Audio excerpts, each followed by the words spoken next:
அனைவருக்கும் வணக்கம். நீங்கள் நம்ம சேனலுக்கு புதுசுன்னா பக்கத்தில் இருக்கிற பெல் பட்டன் அமைத்தி சப்ஸ்கிரைப் பண்ணிக்கோங்க.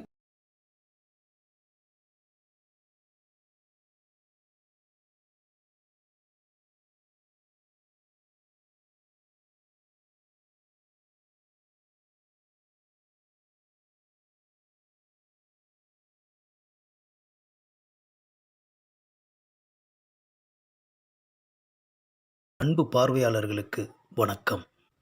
அர்த்தமுள்ள மௌனங்கள் இது என்னுடைய 42வது நூலாகும். இந்நூல் ஒரு சிறுகதை தொகுப்பாகும். முன்னமே விழிமின் எழுமின், நல்ல மனம், மனசெல்லாம் செண்பகப்பூ, இன்னொரு தாய், விருது, 2 ரூபா, நகரவாசிகள், இந்த சிறுகதை நூல்களை தொடர்ந்து இப்போது அர்த்தமுள்ள மௌனம்.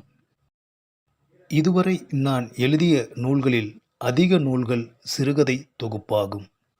வாரம் ஒரு மகளிர் சிறுகதை என என்னுடைய மகளிர் சிறுகதைகளில் 13 சிறுகதைகளை தேர்வு செய்து கொண்டு நிறைய தொலைக்காட்சிகளை அணுகினேன். ஆனால் எங்கும் வாய்ப்பு கிடைக்கவில்லை. நிச்சயம் பின்னாளில் கிடைக்கும் என்ற நம்பிக்கை இருக்கிறது. நல்ல சிறுகதைகளை அடையாளம் கண்டு தொலைக்காட்சியில் பதிவு செய்த பெருமை திரு ஒளிப்பதிவாளர் பாலு மகேந்திரா அவர்களைச் சேரும். எத்தனையோ சிறுகதை படைப்பாளிகளுக்கு அதில் வாய்ப்பு கிடைத்தது. நாடே டிஜிட்டல் மயமாகிவிட்ட நிலையில் நல்ல படைப்புகளுக்கு தொலைக்காட்சிகளில் வாய்ப்பு தரலாமே. இன்றைய சூழலில் அனைத்து விஷயங்களையும் சோசியல் மீடியாவில்தான் மக்கள் அன்றாடம் படிக்கின்றார்கள். ஆகையால்தான் எனது நூல்கள் அத்தனையையும் சோசியல் மீடியாவில் பதிவிடுவது என்கிற முடிவுக்கு நான் வந்தேன். இல்லாவிட்டால் நான் எழுதிய நூல்கள் எனது அலமாரியை மட்டுமே அலங்கரித்து கொண்டிருக்கும். என் இல்லத்திற்கு வருபவர்களுக்கு மட்டுமே அது தெரியும். அதையும் கடந்து நூலகத்தில் படிப்பவர்களுக்கு மட்டுமே என் நூல்கள் பற்றி தெரியும். ஆனால் இன்று சோசியல் மீடியாவில் பதிவிடுவதால் ஆயிரக்கணக்கான பார்வையாளர்கள் என் படைப்புகளை கேட்கிறார்கள், பார்க்கிறார்கள். இப்போதுதான் என் படைப்புகளுக்கு வெற்றி கிடைத்தது போல் ஒரு உணர்வு எனக்குள் தோன்றுகிறது. பத்திரிகைகளில் நமது படைப்புகள் வெளியாகும்போது எத்தனை பார்வையாளர்கள் நமது படைப்பை படித்திருக்கிறார்கள் என்கின்ற சந்தேகம் நமக்குள் எழும். ஆனால் சோசியல் மீடியாவில் அப்படி அல்ல, உடனுக்குடன் ரிசல்ட் கிடைக்கிறது. ஆகவே தற்போது பொன்முகில் யூடியூப் சேனலில் சிறுகதைகளை தொடர்ந்து வெளியிட்டு வருகிறேன். புத்தகமாக இருக்கும் கதைகளை சோசியல் மீடியாவில் பதிவிடுவதால் நமக்கு வருமானமும் வருகிறது. பார்வையாளர்களும் அதை படித்து இன்புறுகிறார்கள். படைப்பாளிகள் பார்வையாளர்கள் அதிகமாக நமக்கு அது ஒரு உந்துகோலாக அமைகிறது. ஆகவே படைப்பாளிகளே, உங்கள் படைப்புகளை புத்தகத்தோடு நிறுத்தி கொள்ளாமல் அவைகளை சோசியல் மீடியாவிலும் பதிவு செய்யுங்கள் என்று தாழ்மையுடன் கேட்டுக்கொள்கிறேன். சோசியல் மீடியா என்பது படைப்பாளிகளுக்கு மிகப்பெரிய ஒரு பிளாட்ஃபார்ம்.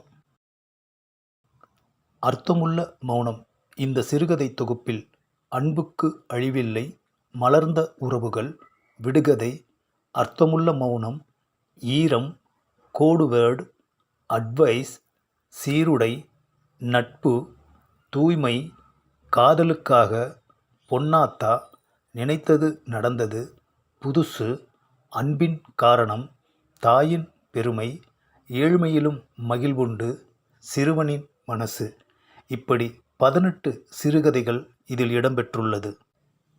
இந்த சிறுகதை தொகுப்பிலிருந்து ஈரம் என்கிற ஒரு சிறுகதை உங்களின் பார்வைக்கு.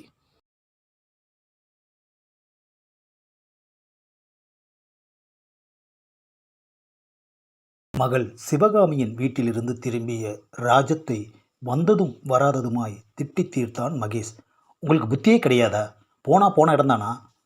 ஏன் மகேஷ், உங்கள் அம்மா யார் வீட்டில் இருந்தாங்க? உன்னோட தங்க வீடு தானடா. அப்பா சிவராமன் ராஜத்துக்கு சிபாரிசு வாங்கினார். இது வழக்கமான ஒன்றுதான். சிவராமன் சொன்னதை கேட்டு மேலும் அதிக கோபமானான். எப்போ பார்த்தாலும் சிவகாமியோட நினைப்பு தான் உங்கள் 2 பேருக்கும். உடம்பு சரியில்லைன்னு ஃபோன் பண்ணினா போன இடத்துல கொஞ்சம் லேட் ஆகிடுச்சுப்பா. இதுக்கு ஏன் கத்துற? ஏன் அவள் புருஷனுக்கு அதை விட என்ன வேலை? இனிமே என்னோட பேச்சு மீறி ஏதாவது நடந்தால் மனுஷனாகவே இருக்க மாட்டேன். மகேஷின் எச்சரிப்பை கேட்டு பொறுமை இழந்தார் சிவராமன். மகேஷ், நீ முதல்ல வீட்டுக்கு அடங்கி நடக்க கற்றுக்க. நல்லவன்னு பேரெடு. அப்பா, நான் எப்படி வேணாலும் நடப்பேன். யாருக்காகவும் நான் பயப்பட மாட்டேன். எடுத்தெறிந்து பேசியவன் அறைக்குள் நுழைந்தான். வர வர மிருகமாகவே மாறிடுவான் போல இருக்கே. ராஜம் வேதனை தெரிக்க சொன்னாள். இது புதுசா என்ன? விடு ராஜா, இவனாலேயே நம்ம வீட்டுக்கு யாரும் வர்றது கூட கிடையாதுங்க. சிவகாமிக்கு கூட இங்கே வரணும்னு ஆசை தான். வந்தா இவன் ஏதாச்சும் கத்துவான்னு பயந்துக்கிட்டு தான் அவள் வராமல் இருக்கா. எப்போ தான் திருந்துவானோ? இவன் மனசில் கொஞ்சம் கூட பாசமே இல்லைங்க. ராஜம், பிறவி குணத்தை யாராலையும் மாற்ற முடியாது. இப்படியே போனால் வர்ற மருமக ஒரு நாள் கூட இவங்க கூட குடும்பம் நடத்த மாட்டாங்க. எல்லாருமே நம்மளை மாதிரி இருக்க மாட்டாங்க. மகேஷை பற்றி பேசுகிறதுல பிரயோஜனம் கிடையாது ராஜம். நீ உள்ளே போய் வேலையை பாரு. மகேஷை பற்றி நல்ல அபிப்பிராயமே இவர்களுக்கு கிடையாது. அவனும் அதை பற்றி கவலைப்படுவது கிடையாது. யாரிடத்திலும் வெட்டு ஒன்று துண்டு இரண்டு என்றுதான் பேசுவான். வேலையில் இருந்து திரும்பிய மகேஷை வழக்கத்திற்கு மாறாக அதிக உற்சாகத்தோடு வரவேற்றார் சிவராமன். மகேஷ், நாளைக்கு உனக்கு பெண் பார்க்க போகிறோம். பெண்ணின் புகைப்படத்தை காட்டினார் சிவராமன். பேரு சுபத்ரா, +2 படிச்சிருக்கா. சிவராமன் சொல்ல மௌனமாக அறையை நோக்கி நடந்தான் மகேஷ். இவனை பற்றி தெரியாதா என்ன? தேவையில்லாமல் பேசுவான். தேவை உள்ளபோது மௌனமாகி விடுவான். மௌனமும் சம்மதத்துக்கு அடையாளம்தானே. இப்படி நினைத்து கொண்டார் சிவராமன். மகேஷ், சிவராமன், ராஜம் மூவரும் பெண்ணின் வீட்டுக்கு வந்திருந்தார்கள். சுபத்ராவின் பெற்றோர் வாய் நிறைய வரவேற்றார்கள். பெண்ணை அழைத்து வரச் சொன்னான் மகேஷ். சுபத்ராவின் போட்டோவை பார்த்து இப்படி மயங்கிவிட்டானே, இனி கவலையில்லை, தேதி குறித்து விட வேண்டியதான் மனதிற்குள் தீர்மானித்து கொண்டார் சிவராமன். நிமிடங்கள் விடுபட தங்க விக்கிரகமாய் அவர்கள் முன்வந்து நின்ற பெண்ணை பார்த்த மகேஷின் பெற்றோர் இடிந்து போனார்கள். ஊன்றுகோல் தாங்கி நின்ற சுபத்ராவின் அக்காவை வைத்தக்கண் வாங்காமல் பார்த்திருந்தான் மகேஷ். சிவராமன் புரோக்கரை முறைத்தார். என்னை மன்னிச்சிருங்க சிவராமன், உங்கள் மகனை சந்தித்தப்போ இந்த குடும்பத்தை பற்றி விசாரித்தார். இந்த பொண்ணு தான் தனக்கு வேணும்னு சொன்னார். என்னால் தட்ட முடியல, அதான் அவங்க பெற்றவங்ககிட்ட பேசி முடிச்சிட்டேன். இவன் என்ன பெரிய தியாகியா?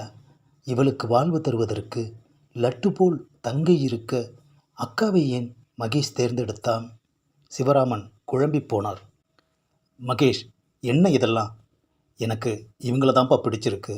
வாழ்கிறதுக்கு தேவை நல்ல மனசு மட்டும்தான். உனக்கு என்ன பைத்தியமாடா? சிவராமன் கோபமாக கேட்க பெண்ணின் பெற்றோர் அதிர்ந்து போனார்கள். தம்பி, பெற்றவங்களுக்கு பிடிக்கலன்னா நீங்கள் சுபத்ராவையே கட்டிக்கங்க, பெண்ணின் அம்மா சொன்னாள். நான் தாலி கட்டுற மனைவிக்கு கல்யாணத்துக்கு அப்புறம் இப்படி ஒரு நிலைமை ஏற்பட்டால் என்ன செய்ய முடியும்? நெத்தியடியாய் கேட்டான் மகேஷ். பாரு மகேஷ், தத்துவங்கள் பேச நல்லா இருக்கும், ஆனால் நடைமுறை வாழ்க்கைக்கு ஒத்து வராது. நீ எங்கள் பேச்சை என்னைக்கு கேட்டிருக்க? உன்னோட விருப்பம். ராஜம் கோபமாக கேட்க பட்டென்று இருக்கையிலிருந்து எழுந்தார் சிவராமன். கூடவே ராஜமும். கிளம்ப முயன்ற பெற்றோரை தடுத்தான் மகேஷ். அப்பா, படைப்பில் வித்தியாசம் இருந்தாலும் பார்வையில் வித்தியாசம் இருக்கக்கூடாதுப்பா. ஞாபகம் இருக்கா உங்களுக்கு? சின்ன வயசில் நான் காரில் அடிபட்டு உயிருக்கு போராடினப்போ ஒரு ஊனமானவங்க தானே எனக்கு ரத்தம் தந்து காப்பாற்றினதா நீங்கள் சொன்னீங்க. அதை இன்னும் நான் மறக்கலப்பா. மகேஷ் சொன்னதை கேட்ட சிவராமன், ராஜம் இருவரும் எதுவும் பேசாமல் இருக்கையில் அமர்ந்தார்கள்.